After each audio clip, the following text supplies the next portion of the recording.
भारतीय राजनीति में समाजवादी दलित नेता रामविलास पासवान को मौसम वैज्ञानिक माना गया, लेकिन जब आप कांग्रेस से राजनीति शुरू करने वाले हिंदुस्तान आवाम मोर्चा के संस्थापक महादलित नेता जीतन राम मांझी के 43 साल के राजनीतिक कैरियर को देखेंगे तो वो किसी एंगल से पासवान से छोटे मौसम वैज्ञानिक नजर नहीं आएंगे। सियासत में घाट घाट का पानी पीने वाले जीतन राम मांझी के सियासी सफर को इस बात से समझा जा सकता है कि वे 4 पार्टियों से गुजरकर अपनी पार्टी बना चुके हैं। 1980 में कांग्रेस से सियासत में कदम रखने वाले जीतन राम मांझी 10 साल कांग्रेस में रहे। जब बिहार में कांग्रेस के दिन खराब हुए तो वे जनता दल के साथ चले गए और 6 साल तक जनता दल में रहे। जनता दल जब टूटी तो लालू प्रसाद यादव के साथ आरजेडी में गए और वहां 8 साल रहे। आरजेडी की सरकार गई तो नीतीश कुमार की जेडीयू के साथ हो लिए और वहां भी 10 साल गुजारने के बाद 2015 में अपनी ही पार्टी बना ली। डाक विभाग की नौकरी छोड़कर राजनीति में कदम रखने वाले जीतन राम मांझी 1980 में पहली बार गया की फतेहपुर सीट से कांग्रेस की टिकट पर विधायक बने।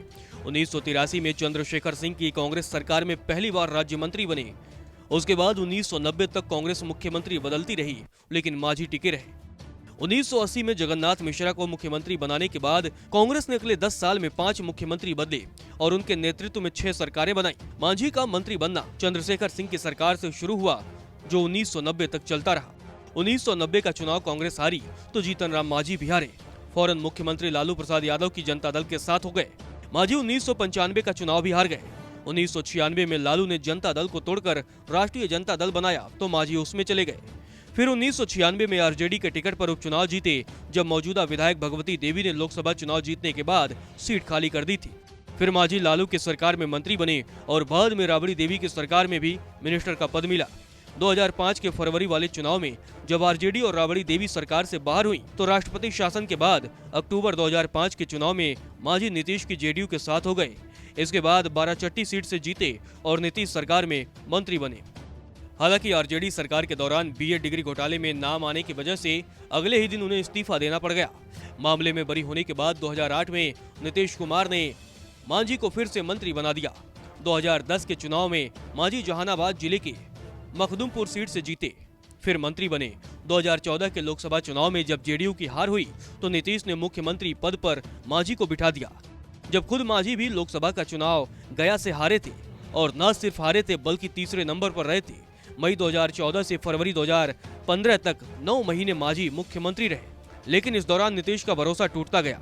नीतीश की वापसी के लिए तमाम राजनीतिक ड्रामे के बाद मांझी को इस्तीफा देना पड़ा। मांझी निकले और अपनी पार्टी बनाई। देश में प्रधानमंत्री नरेंद्र मोदी का डंका बज रहा था तो 2015 के विधानसभा चुनाव में मांझी बीजेपी के साथ चले गए और एनडीए का हिस्सा बनकर चुनाव लड़े। मांझी को 21 सीट लड़ने को मिला, जिसमें सिर्फ 1 सीट खुद की ही जीत पाए, लेकिन 2015 का चुनाव महागठबंधन जीत गया। एनडीए विपक्ष पर टूट गया। हिंदुस्तानी आवाम मोर्चा बनाने के 7 साल बाद मांझी ने पार्टी की कमान अपने बेटे संतोष कुमार सुमन को सौंप दी, जो इस समय नीतीश की महागठबंधन सरकार में मंत्री भी है। नमस्कार, मैं हूं मानक गुप्ता। अगर आपको हमारा ये वीडियो पसंद आया हो तो इसे लाइक और शेयर जरूर करें और हाँ, हमें सब्सक्राइब और फॉलो करना ना भूलें ताकि आप देश और दुनिया की कोई खबर मिस ना करें। तो जुड़े रहिए हमारे साथ और देखते रहिए न्यूज़ 24।